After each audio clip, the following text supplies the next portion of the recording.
I'm Tom Williams. I used to be married to Kayla Williams. We were together for 17 years before everything fell apart. Naturally, I got blamed for it. Divorce courts in this country always seem to side with the woman, giving her full custody so she can turn the kids against their father.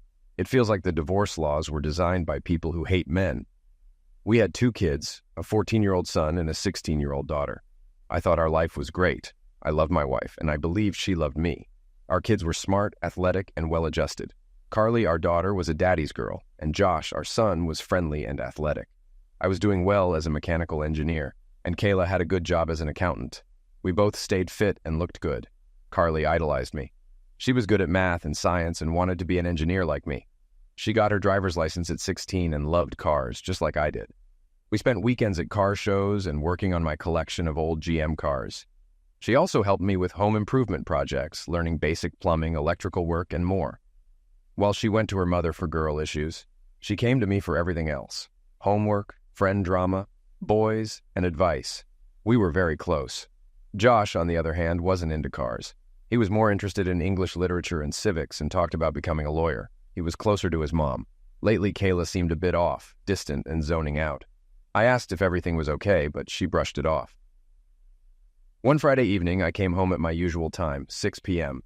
Kayla was already home, but there were no dinner smells, and Carly didn't greet me. I assumed she and Josh were out with friends. I went upstairs to change and saw that Kayla had laid out a little black dress, hot underwear, stockings, and 6-inch heels. It looked like we were going out, but she hadn't told me. Kayla was still in the bathroom putting on makeup when I walked in. "Where are we going, sweetheart?" I asked, starting to take off my dress shirt. "We aren't going anywhere," she replied. "Then why are you getting all dressed up with a hot outfit laid out on the bed?" "I'm going out, not we." "Really? And where exactly are you going dressed like that without me? Where are the kids?" "The kids are spending the night with friends. I'm going on a date tonight, and I probably won't be home until tomorrow morning." "What do you mean, your date, and you won't be back until morning?" "Exactly what I said. If it goes well, I'll be spending the night with him." "No way. You think I'll put up with that?" "If you want to cheat, you can wait for the divorce." "Stop being stupid. There will be no divorce.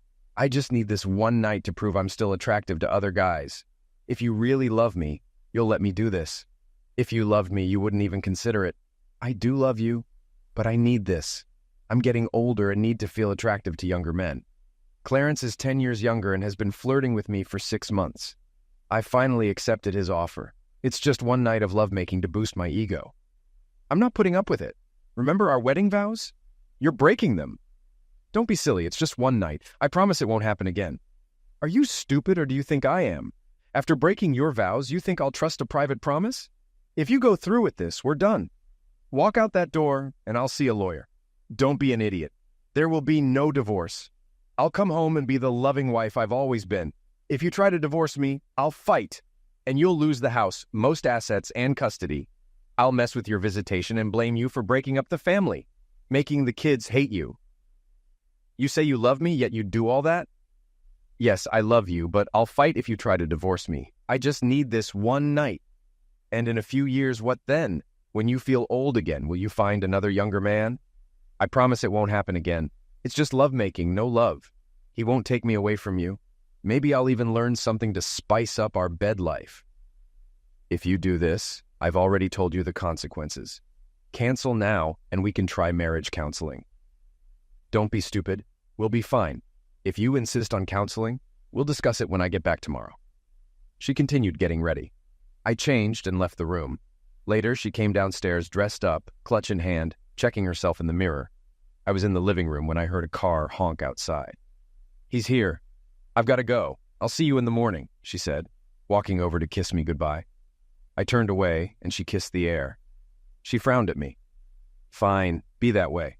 Once you're over your hissy fit, everything will be back to normal." She turned towards the door. I made one last plea. "If you walk out that door, we're done. Think hard about whether this is worth throwing away 17 years of marriage." She turned back to me. "I'm not throwing anything away. I'll be back and everything will go back to normal." With that, she opened the door and walked out.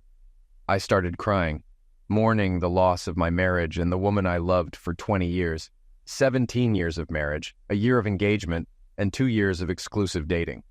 She never showed any dissatisfaction. We had a decent bed life, and she never asked for more. We hadn't been fighting. We discussed and resolved our disagreements. After half an hour, realizing she wasn't coming back, I began executing my plan.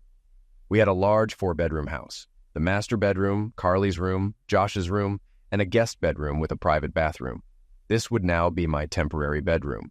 It took 2 hours to move out of our old bedroom. I knew our divorce wouldn't favor me since we lived in a no-fault state. Divorce laws here were biased against men, giving wives the house, kids, child support, and maintenance, leaving husbands with the bills. I set up my new living space and went to my home office to manage our finances. I had an account in my name for buying her gifts. I transferred half of our joint checking and savings into it, paid off, and canceled our credit cards, then applied for new ones in my name. I planned to transfer my direct deposit and split our investments on Monday. I poured myself a Jim Beam and went to bed, but couldn't sleep well. The bed felt empty without her, and my mind raced with thoughts of what I could have done to stop her. Should I have stopped her physically? Gone after the guy with a bat or weapon? It was a long, restless night. At dawn, I showered to wake up, dressed in jeans and a t-shirt, and had breakfast. By 9 a.m., Kayla waltzed back into the house. "Good morning, honey. I'm home just like I promised," she said cheerfully. I ignored her. My rage had built up overnight. I realized I didn't deserve her disrespect and that stopping her wouldn't have changed anything. If I had stopped her last night, she would have tried again. My love for her turned into hate, fueled by her disrespect, threats, and dismissive attitude. I spent hours focusing on that. "Honey, where are you? I'm home, just like I said. I even cleaned up before coming home for you," she called out as she searched for me. "Oh, there you are," she said, opening my office door. "I'm back, and now everything can go back to normal," she added, coming over to my desk with her arms out for a hug and kiss. I pushed her away. "Keep your filthy lips away from me. Who knows what they've touched or what's been in your mouth?" Her eyes widened in shock. I had never spoken to her like this before. Before she could respond, I continued. "You need to get a full STD test and show me a notarized clean report before you touch me again. As for lovemaking, I wouldn't touch you with a 10-foot pole, even with a dozen contraceptives on it." Her shock turned to anger. "I see you're still dealing with your bruised ego. I'm going to our room to nap. I had a long night and need rest. Hopefully, you'll calm down, and we can talk later. I expect an apology for your rudeness." She stormed out. I smiled, anticipating her quick return. "What the hell did you do?" she screamed, storming back. "Where are your clothes? Your toiletries? What do you think you're doing?" "What do you mean?" I asked calmly. "Your closet is empty. Your drawers are empty. What do you mean everything is where it's supposed to be?" "My clothes are in my closet. My toiletries in my bathroom." "They are not. I just checked." "You're mistaken. You think of your bedroom as ours. My stuff is in my new bedroom." "In my bedroom, you mean?" "Yes. I moved out of your bedroom. I'll stay in my new room until I find an apartment." Her eyes narrowed in irritation. "We'll discuss this later. I'll give you a week to get over your fit. Then I expect you to move everything back and we'll go back to normal." "Not until I have that notarized report," I replied, turning back to my computer. I stayed in my office most of the day. The kids came home early in the afternoon. I wondered how long it would take them to notice the problem. I found some promising apartments and scheduled viewings for Tuesday. I printed our financial statements for my lawyer appointment on Monday. I knew I'd get screwed in the divorce, but I wanted to be prepared. "Daddy, dinner is ready," Carly said, poking her head in the door. "Okay, sweetie." Kayla was smiling brightly when I entered the kitchen, clearly trying to eliminate me with kindness. She had dressed up, done her hair and makeup, and made my favorite meal. As I entered, she handed me a glass of wine and leaned in for a kiss. I leaned away, took the glass, walked to the sink, poured it out, and set the glass on the counter. I then poured myself a tumbler of Jim Beam. The kids at the table definitely noticed. I sat down at the table and chatted with the kids, ignoring my wife. Dinner was strained.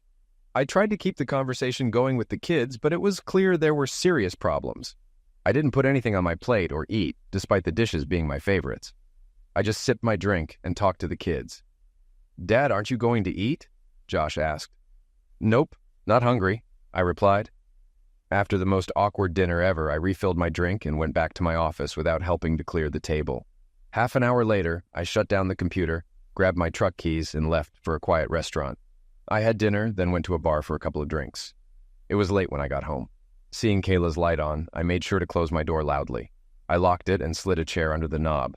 She tried the door and knocked, but I ignored her. I was up early the next morning and decided it would be a football day. There were 3 games, and I planned to watch them all. Ignoring weekend chores, I had almost finished a pot of coffee and started making omelets. I finished mine when Carly walked in. "Hey, sweetie, want an omelet?" I asked. "Sure, Dad. Thanks," Carly said. She got her juice and sat at the table as I cooked her food. A few minutes later, Josh came in. "I'll make yours next," I told him. As Carly ate, I heard Kayla in the hallway, so I poured the last cup of coffee for myself and turned off the pot. She came in, got a cup, and glared at the empty pot. "You couldn't leave a cup for me?" she asked. "The pot's right there. You know how to make it?" I replied. "Whatever. So you're making omelets?" she asked. "Made them. Just finished. Feel free to make yourself one," I said, slipping Josh's omelet onto his plate. I had used the last of the ingredients and put everything away. Having taken care of the kids, I left the kitchen. Just before noon, I was in the living room watching the game. Kayla came in with a plate and a bottle of beer. "I brought you lunch and a beer so you wouldn't miss the game," she said cheerfully. Without a glance, I swept both off the table with my foot. Shocked, she stood there as I went to the kitchen and got myself a beer. I didn't clean up the mess. She brought it, she could clean it. I didn't care if it stained the carpet. I wouldn't be living there much longer. "We need to discuss this," Kayla began. "Shut up. The game's on," I replied. "For God's sake, you need to fix your attitude. The kids have noticed," she said. "They'll notice when I move out anyway," I said. "You're not moving out, and there will be no divorce," she insisted as she stormed away. Later in the afternoon, Carly and Josh approached me during halftime. "Dad, what's going on with you and Mom?" Carly asked. "You may as well know. Your mother and I are getting a divorce. This has nothing to do with you. We both love you. This is between us," I explained. "But why?" Josh asked. "Because your mother did something I can't accept, even after I told her my feelings. She wasn't remorseful," I said. "You mean her date on Friday night?" Carly asked. "You know about that?" I was surprised. "Yeah, Mom told us you weren't happy about it," Carly said. "So you know she cheated on me," I stated. "No, she didn't. She told you beforehand, so it wasn't cheating. She didn't sneak around. It was only one night, out of the 20 years you've been together. She said if you really loved her, you'd let her have that one night and move on," Carly explained. I was shocked and hurt that my daughter wasn't even trying to understand my side. She had taken her mother's side completely. "Really? If she truly loved me, she wouldn't even consider having lovemaking with someone else," I said. "Dad, it was just one time. She promised it would never happen again," Carly insisted. "Let's talk about promises. Over 17 years ago, she made a vow before God, our families, and friends to forsake all others until end of life. How can I trust any private promise now?" I asked. "But you also vowed to stick with her in good and bad times," Josh pointed out. "True, but her breaking her vow releases me from mine," I replied. "Why break up the family over one night?" Carly asked. "Why am I blamed for her actions? She broke the vows, not me," I said. "Mom wants to move on and put this behind us. You're the one making a big deal and breaking up the family," Carly insisted. It didn't get better after that. They weren't listening. Kayla had convinced them that Mommy needed this, and Daddy's ego was causing all the problems. They thought I was overreacting. Eventually, they stormed out when it was clear I wouldn't agree. I watched the rest of the game in peace. Later, I smelled dinner being prepared, but ignored it. When Josh told me dinner was ready, I grabbed my truck keys. "Where are you going? Dinner is ready," Josh asked. "I'm going to the sports bar to watch the game. I'll eat there," I replied. "But Mom fixed." "I'll be back after the game," I said, cutting him off. I hung out at the bar, enjoying a burger and beer. I only had 1 beer per quarter, so I was fine to drive. By the time I got home, everyone was in bed. The plate and bottle from earlier had been cleaned up, which made me smile. Monday morning, I left early. I called my broker first and had him split our investments into a new account in my name. Then I contacted HR to remove Kayla from my retirement account and added Carly and Josh as heirs. I also changed my direct deposit to my new bank account. Finally, I told my boss about the divorce and needing time off for meetings and court dates. He was supportive. My lawyer confirmed my fears. I was likely to get screwed in the divorce. Custody would depend on where the kids wanted to live, and given our recent conversation, I wasn't hopeful. The lawyer began the paperwork, and I asked him to have Kayla served at work on Monday. After work, I went to the sports bar for Monday Night Football, ignoring Kayla's texts and calls. I let Carly know where I was. But her response wasn't pleasant. When I got home, they all gave me the evil eye. I went straight to my office, then later to bed after everyone was asleep. Tuesday morning, I left early again. Work was fine, and I took the afternoon off to look at apartments. I chose a nice 2-bedroom unit and put down a deposit, planning to move in on Saturday. I bought a couch, table, and chairs from a secondhand store to be delivered that afternoon. I decided to take my bed and everything from my home office. They were eating dinner when I got home. Noticing they didn't set a plate for me, I snickered. I wasn't going to eat it anyway. I made a huge sandwich, grabbed chips and a beer, and went to my office. "Dad, why are you being such an a-hole?" Carly asked, coming into my office.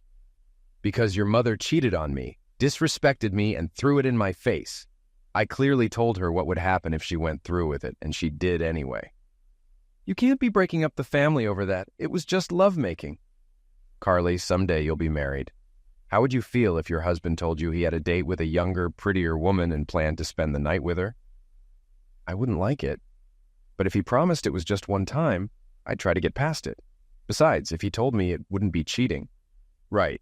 Imagine saying your vows and telling your groom you plan to screw another man. Think about the devastation in his eyes." I turned back to my work. Wednesday evening, both sets of parents were at the house when I got home. I actually got along well with my in-laws. Her dad was a gearhead like me. My parents were loving and supportive, and we got along great. I saw the ambush. I understood why her parents were there, but I was confused about my parents being there too. "Tom," Charles began, "we're disappointed in Kayla, but you're overreacting. She made one mistake in 20 years. You don't need to tear the family apart for one small mistake." "Seriously? It wasn't a small mistake. It was planned. She ambushed me an hour before leaving, giving me no chance to fight it. It was a deliberate plan to cheat." "Son," Mom said, "she didn't cheat. She told you first." "What?" "She told me, didn't ask. Even when I objected, she didn't care. I told her this would happen if she went through with it." "Tom," Dad added, "we understand your pain, but think about the family. Kayla still loves you. With counseling, you can get past this. Don't tear your family apart. We raised you to be a good man. Think about your mother and me. We will do whatever necessary to keep our relationship with our grandchildren." I was stunned. My parents were actually siding with her, telling me to overlook her cheating. I couldn't take it anymore and went to my bedroom, shutting the door in her face.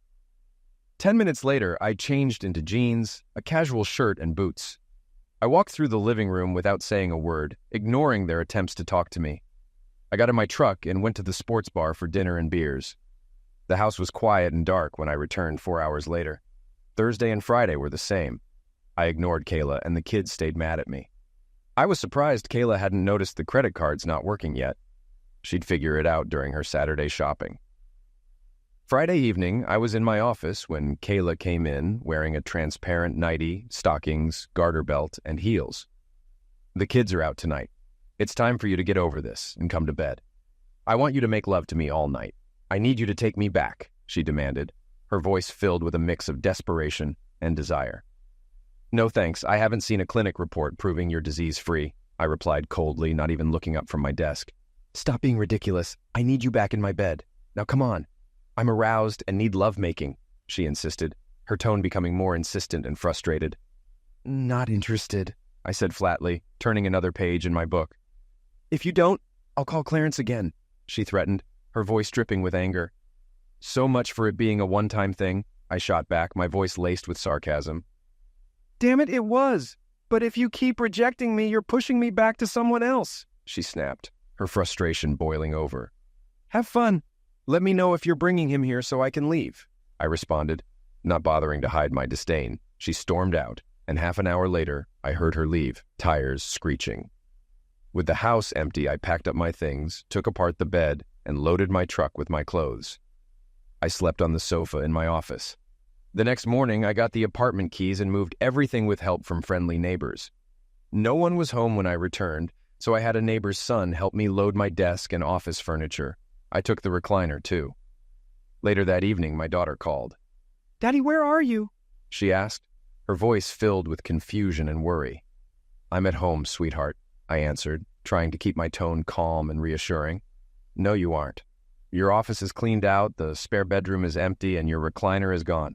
Plus, your truck is missing," she listed, her voice rising with each observation. You're right. I moved into an apartment. After the divorce, maybe I'll get another house, I explained, trying to keep the conversation as matter-of-fact as possible. God, Dad, I can't believe you're being such an a-hole about this. I thought you loved us, she exclaimed, her voice breaking with emotion. I do love you, sweetie. Always will, I assured her, feeling a pang of guilt.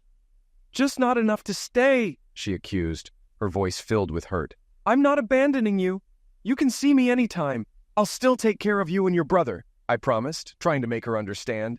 You left us and are breaking up the family, she said, her voice shaking with anger. Your mother broke up the family. I told her this would happen if she went on that date. She did it anyway, I reminded her, my own frustration creeping into my voice. She thought you loved her enough to get past it, she said, her tone softening slightly. And I thought she loved me enough not to do it, I countered, feeling the weight of the situation pressing down on me. Fine, whatever. She hung up, leaving me alone with my thoughts. The divorce was a nightmare. She fought it, wanted counseling, and wanted me to pay. I refused. I argued she should pay for it. I won that argument. The counselor didn't like me because I told him I was ordered to attend but didn't have to participate. After 12 sessions, the counselor gave up. She fought over everything, even things she despised like the poster in the garage and the Bud Light lamp. It was all to make the divorce harder for me and to interfere with my time with the kids. The judge granted the divorce. I had to pay half the mortgage and she kept the house.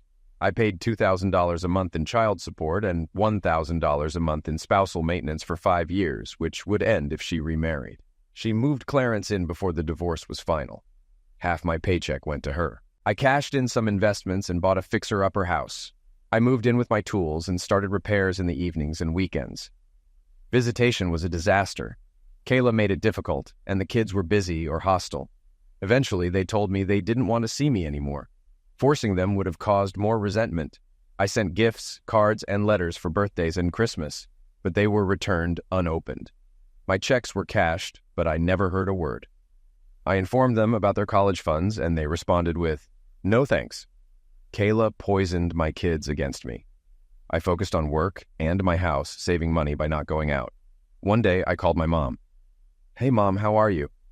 "Doing well. How are you?" she replied cheerfully. "I haven't heard about Thanksgiving. Are you hosting it?" After a pause, she said, "Yes, but Kayla, her parents, and the kids are coming. She's bringing her new man. We thought it would be too awkward for you to be there." "Seriously, Mom? You're choosing my ex-wife and her boyfriend over me. We want to keep our relationship with the grandkids. This is your fault. You should have kept your family together. How about Christmas Eve? We'll be at Kayla's on Christmas Day." "Forget it. You don't have a son anymore," I said, ending the call. I spent Christmas Eve watching Die Hard, ignoring calls and texts from my mom. The packages I sent to my kids had been returned. 5 years later, I got a wedding announcement. Kayla married Clarence the weekend after my last maintenance payment. With Josh turning 18 a year earlier, my child support ended too.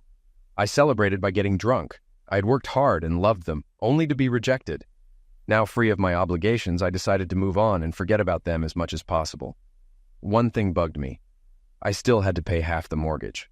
That ended when Josh graduated, but my name was still on the deed. Kayla thought the house was hers, but the divorce agreement only let her live there until the kids finished high school.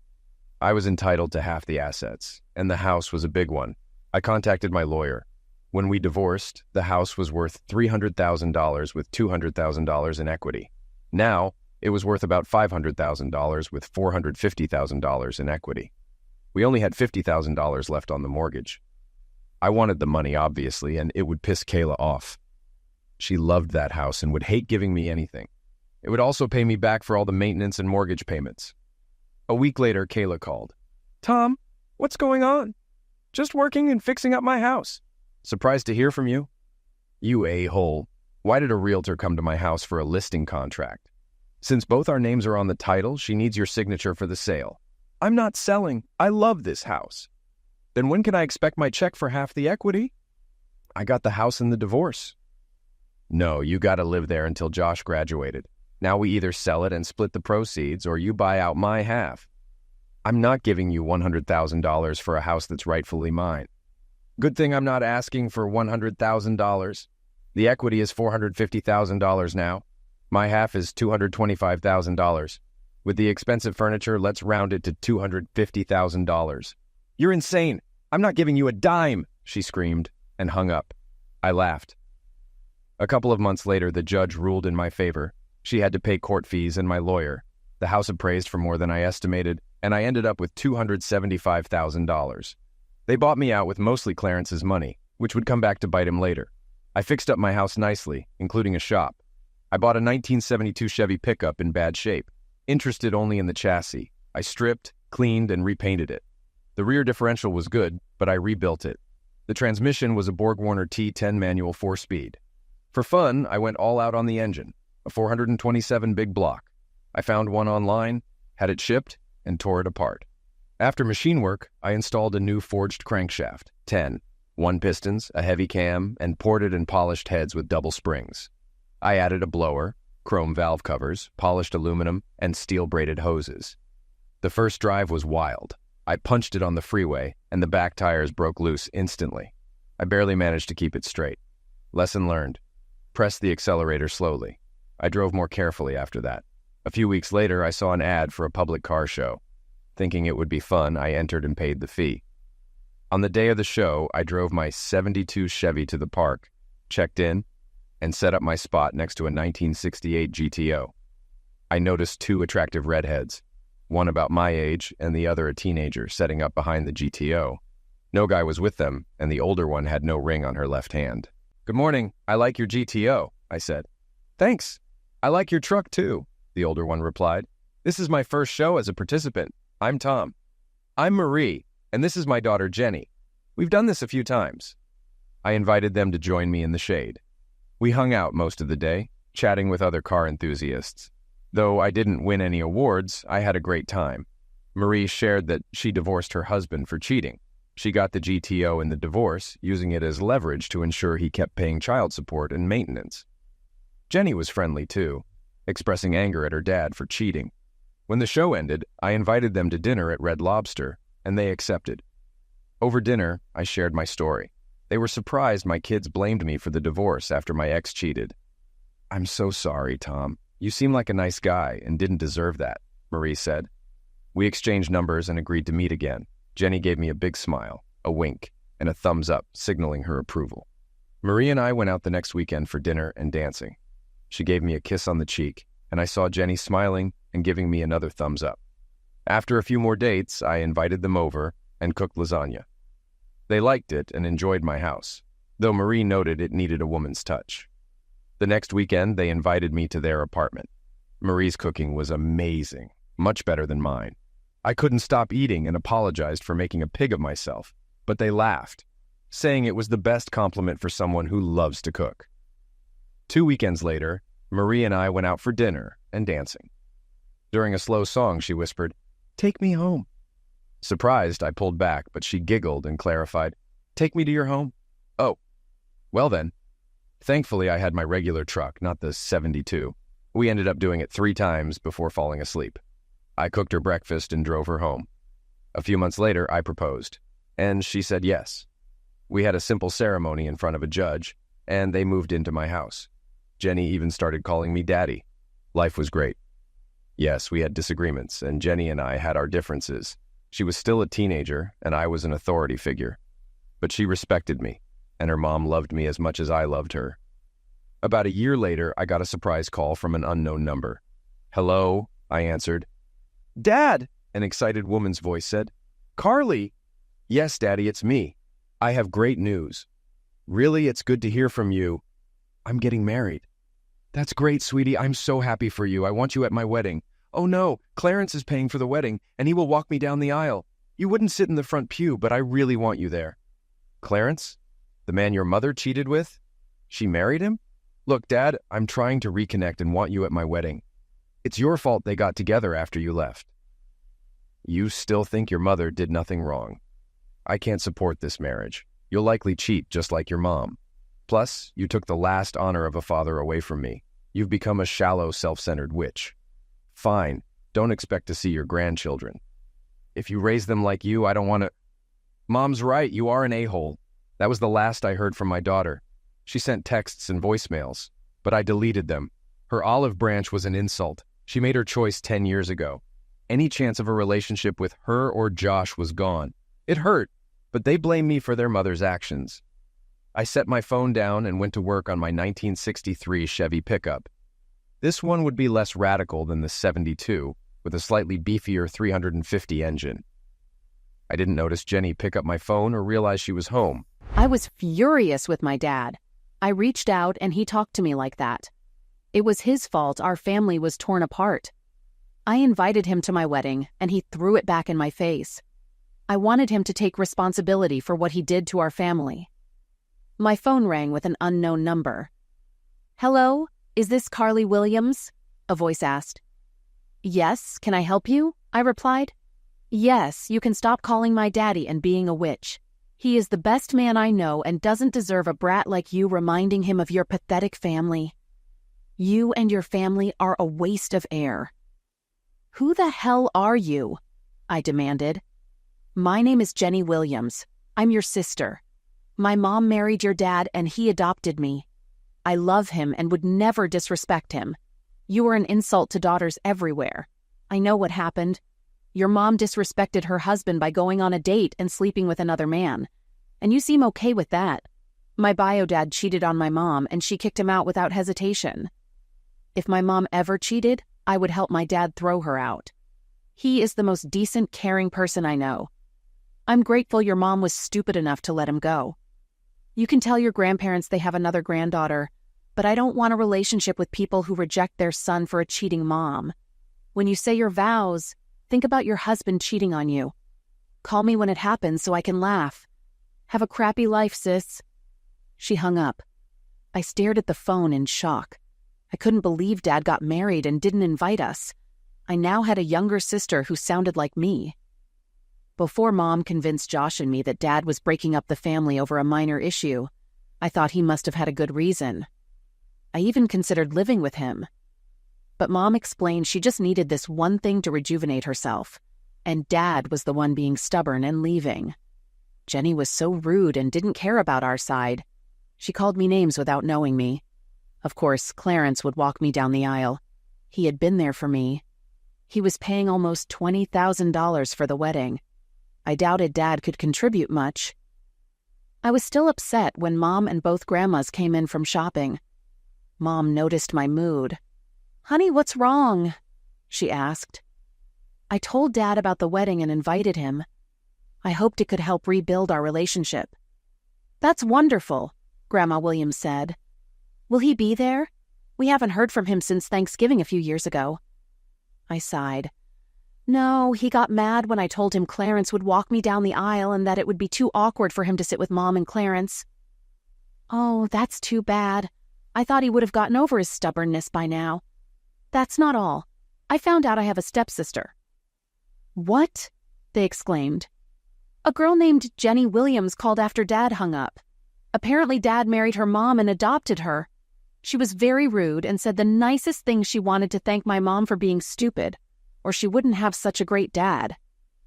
I recounted both calls. They were shocked by the vehemence from Dad and Jenny. "Tom got married and we weren't invited," Grandma Williams whispered. The day of my wedding finally arrived. I had a brief moment of sadness that my dad wouldn't be there, but I shrugged it off. I had reached out and he had rejected me. This was a happy day and I was marrying the man I loved. Clarence beamed as he took my arm and we walked up the aisle. I was overjoyed seeing all my friends and family. Josh was one of Bobby's groomsmen. Tears of joy filled my eyes as I saw Bobby smiling at me. Clarence lifted my veil, kissed my cheek and said, "Congratulations, baby." He handed me to Bobby and the ceremony began. When the minister asked, "Who gives this bride away?" and Clarence said, "Her mother and I do," something felt off, but I let it go. As I gazed into Bobby's eyes, repeating my vows, I couldn't say, "Forsake all others." Images flashed through my mind of Bobby with another woman and him looking devastated as I confessed to cheating. "I understand now," I blurted out, feeling a sudden clarity wash over me. Bobby looked concerned. "What do you understand?" he asked, his brow furrowed with worry. "Absolutely everything," I replied with conviction. Then I got serious. Bobby, do you really love me? I asked, searching his eyes for the truth. Of course I love you. Why are you asking? He responded, his voice filled with confusion and concern. Because I can't marry you today. We will get married, but not today. I need to make things right, I explained, my voice trembling slightly. Baby, what's wrong? He asked, his concern deepening.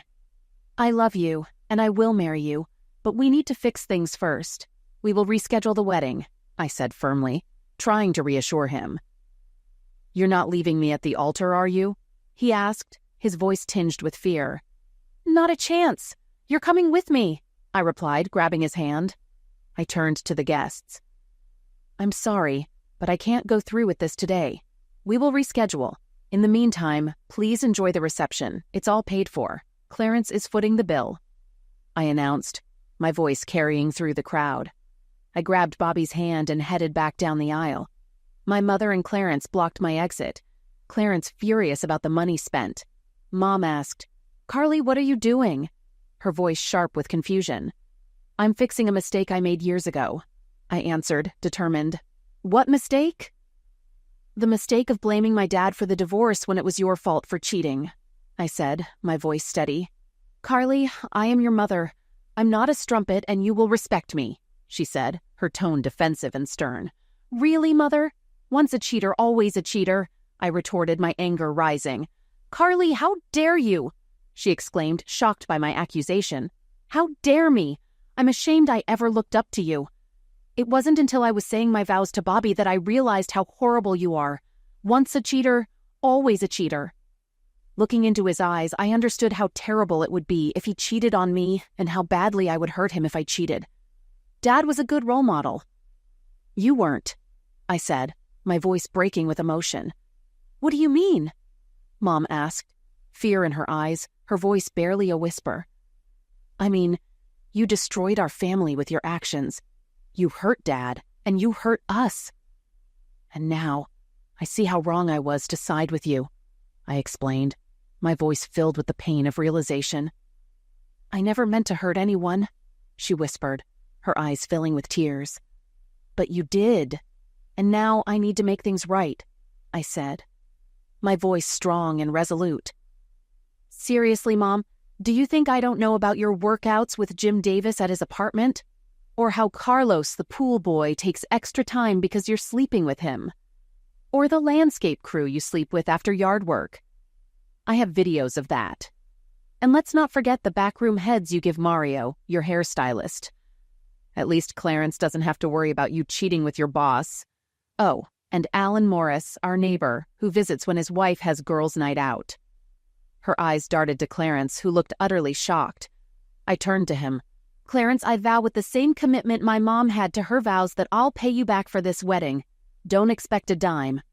I pulled Bobby down the aisle, stopping to talk to the videographer who caught everything on camera. He gave me a copy, and I signed a release form for YouTube. Bobby and I dashed to the parking lot, got in his car, and roared out. Where are we going? He asked. West on 156.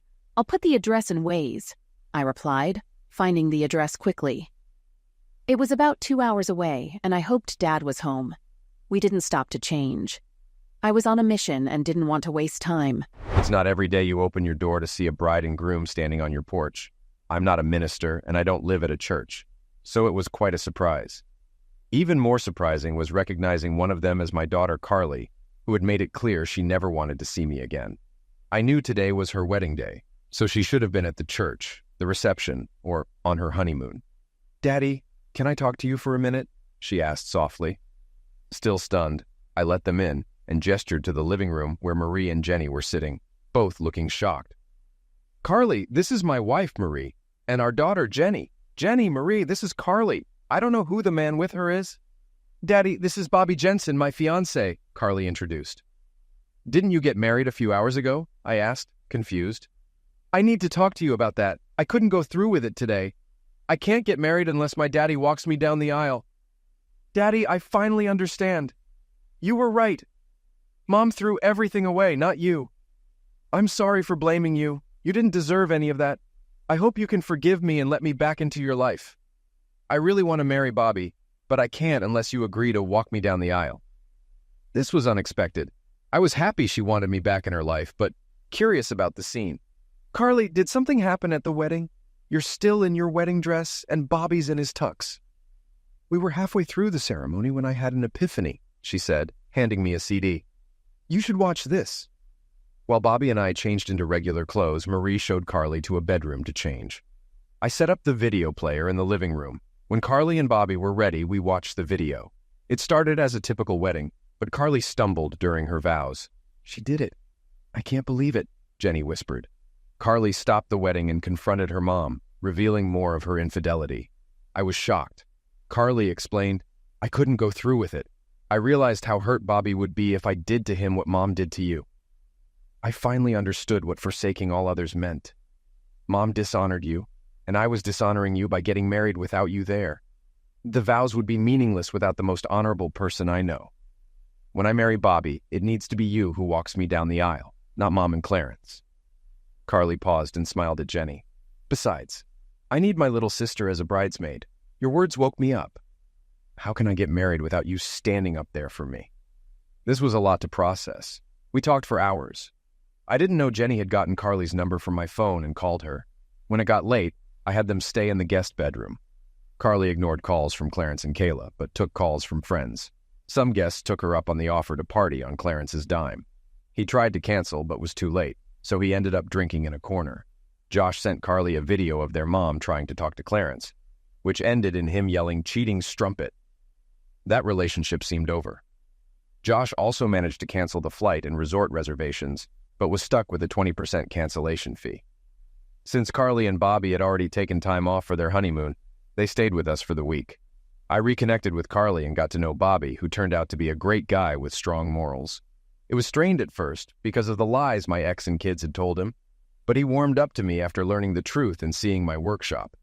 We set a new wedding date for the same venue a year later. This time, I would walk Carly down the aisle. Marie and Jenny were involved in the planning. Carly and Bobby updated everyone in the wedding party, except Kayla and Clarence. Over the next few months, Carly and I rebuilt our relationship, and I got to know Bobby better. We attended car shows together, entering Marie's GTO, my '72 truck, Bobby's Challenger, and Jenny's 1974 Firebird. Carly and Bobby visited us often, and Josh even showed up a few times, though it was harder with him because he was closer to his mother. Meanwhile, things didn't go well for Kayla and Clarence. Clarence moved out and filed for divorce under irreconcilable differences to avoid a fight and the harsh penalties of the prenup. The prenup protected his pre-marriage assets, so Kayla only got to keep the house and about $50,000. Clarence couldn't prove he used his money to buy my share of the house, and his name wasn't on the title. He ended up paying off a business loan with nothing to show for it and couldn't refile under infidelity in time. Word of Kayla's affairs spread, and her standing in the community took a significant hit. Her friends started avoiding her, and invitations to parties, charity events, and other gatherings dried up. Even worse for her, since she didn't work and relied on Clarence's money, her financial situation suffered greatly. Clarence learned an expensive lesson. He lost a couple of $100,000 buying out my half of the house, another $28,000 for the failed wedding, and had to pay Kayla $50,000 in the divorce. Then there was the humiliation. Kayla was angry that her affairs were publicly revealed and that Clarence was divorcing her in the manner he did. She started telling her remaining friends that she cheated on him because he had such a small instrument and didn't even know how to use it properly. That kind of gossip spreads quickly. Soon, every woman he tried to pick up in a bar would just laugh at him. He became somewhat of a recluse, only going to work and then straight home. His social life disappeared. "Ready, Daddy?" my oldest daughter asked.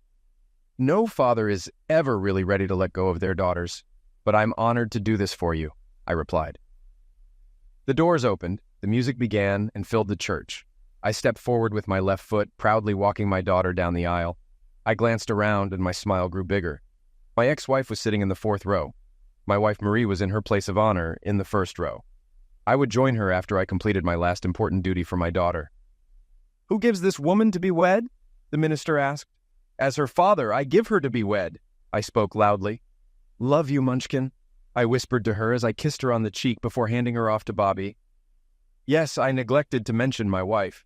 No, it was not all my idea. Carly asked me to do it that way. I then turned and sat next to my wife.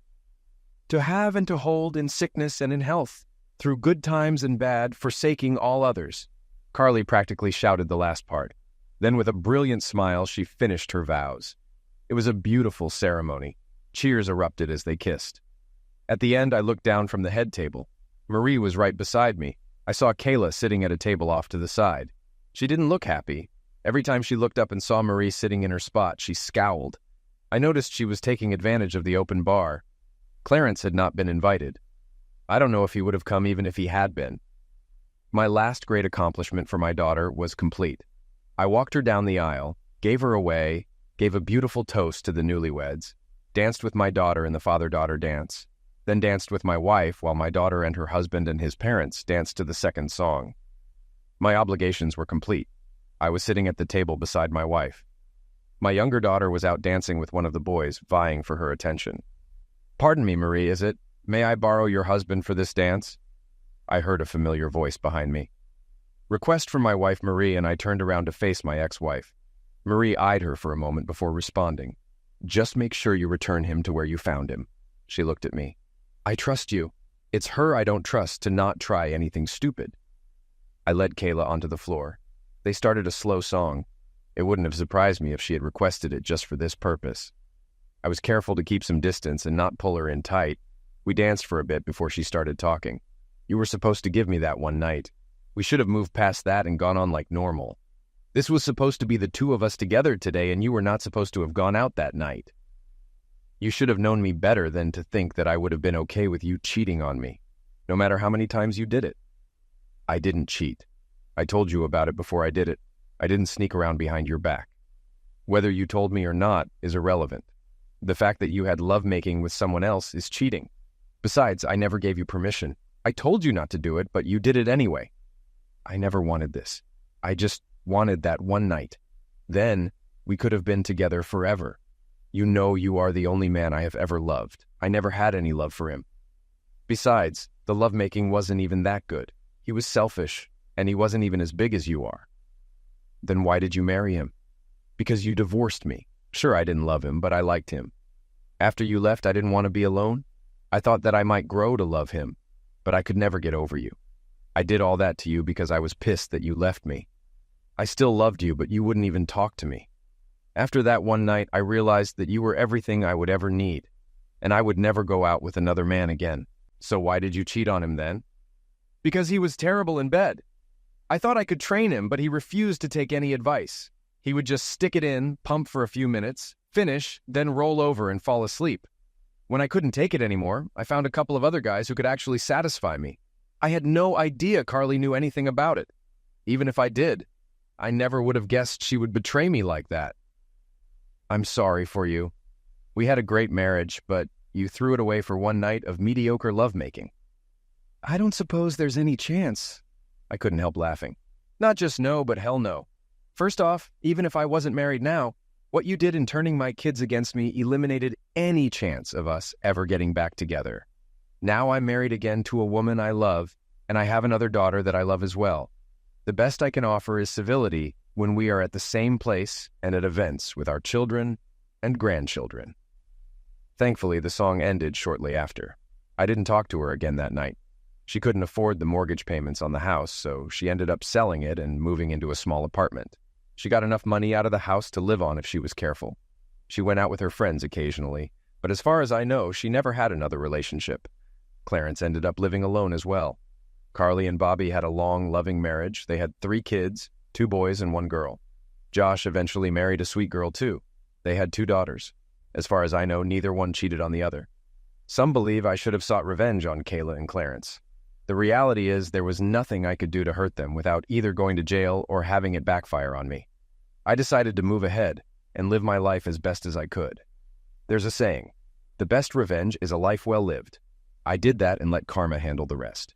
Karma is a cow, and her dance name is vengeance. Clarence and Kayla were not burned, but they did not escape unscathed. No, I didn't have anything to do with it, but I still feel good about myself. I have my wife, my daughter, and my 2 other children back in my life. I am surrounded by people who love me. I have a good life. Ready, Daddy? My daughter asked. No father is ever really ready to let go of their daughters, but I'm honored to do this for you, I replied. The doors opened. The music began and filled the church. I stepped forward with my left foot, proudly walking my daughter down the aisle. My wife was in her place of honor in the first row, smiling broadly. I would join her after I took care of my last important duty for my daughter.